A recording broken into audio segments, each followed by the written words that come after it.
Alleloia, alleloia.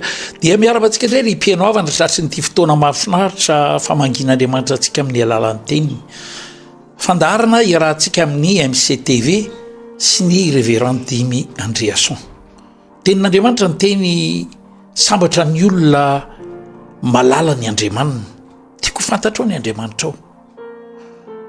Ato anatin'ny tenin'Andriamanitra izay tiako hifampizarana aminao dia nisy olona anankiray zay tena nanana olana tao amin'ny fiainany satria mbavahoana ny fahafatesana ny zanany vavy.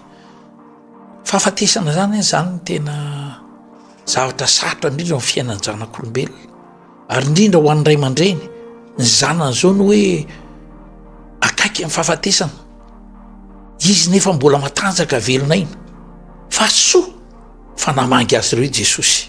Tsika ao anatin'le hoe famangina sy fahagagana, mamanga ny tokantranonao Andriamanitra dia mitondra fahagagana. Hoy ny tenin'Andriamanitra aty amin'ny Marka 5:5 andihan'ny 1:20, ary Jesosy niala teny Epita nakeny Epita dia olona marobe ny nanaradia azy, ary rehefa tonga teny amoron'ny rano izy dia nisy lehibe ny sinagoga anankiray atao hoe Jairus.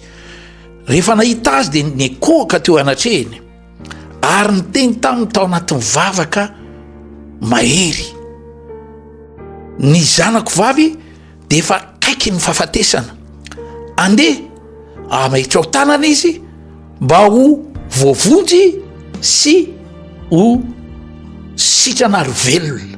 Ry havana malala mpanaraka ty fandarana ty, fantatry ty leranga ty zany fa ty olona namangy azy ty no tompo ny fahefana, ary afaka anova ny tantaram-piainany, afaka anova ny hoavin'ny zanany. Zay efa ny dokotera ny teny fa tsisy hevitra ntsony fa tsy maintsy ho lasa io, mahereza, matanjah. Fa nandre momba an' Jesosy izy dia fatany fa nandalo tao amin'ny faritra nisy azy Jesosy, dia namiteny izy ozy ny tenin'Andriamanitra, niakohaka teo anatrehan'i Jesosy dia niangavy azy mba ho any an-tranony, mba hivavaka ho an'ny zanany sy hametra tanana aminy, mba ho velona sy ho sitrana ny zanany. Dia Jesosy moa nakany dia hitantsika ny ako ny tantara fa ny olona ny teny fa maty ny zanak' Jairus, fa Jesosy ny teny tsy efa voalazako ve, fa ny ona ny voninahitr'Andriamanitra ny antom-pisiny zao, tsy maty ny zanakao fa matory.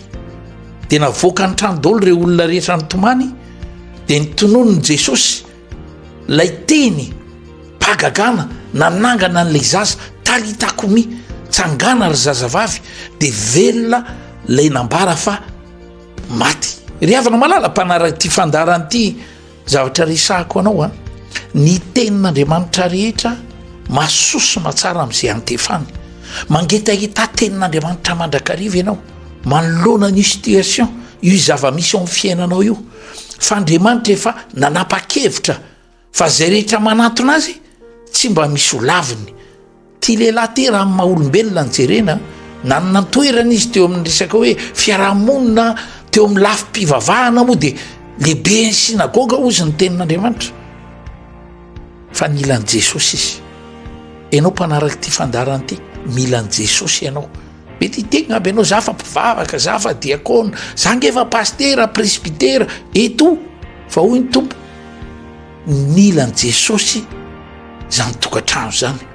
Fa rehefa tonga tany Jesosy dia natsangany le nambara fefa nialaina zany, velona. Ianao koa za mino fa ty tontolo andro, ty fotoana irahantsika amin'Andriamanitra ty dia fotoana anankiray ampikaran'Andriamanitra ny finoanao, fa Jesosy le maly tsy miova anio, ary mandrakizay ary izy miteny makanisa ty amiko fa za menao fitsarana. Tonoko zany tenin'Andriamanitra zany mikasika ianao, ary nizaniza manana olana manaraka ty fandarana ty, tonoko ny vahaolana tonga ao amin'ny fiainany, sitrana marary, afaka mpifatotra, voatany asa mandrarà, voatany tokantrano, voatany fitaizana, voatany fidiram-pianatra, tonoko izy fahitatsitraka fahitapity tsy mazatra, tonga amin'ny fiainany tsiray. Manoatra mimpandresy ianao, manoatra mimpandresy, manomboa misaorana ny tompo dia hitanao fa fanganan'Andriamanitra ny valim-bavaka ao ankonana miavaka. Feno fitahiana tompoko.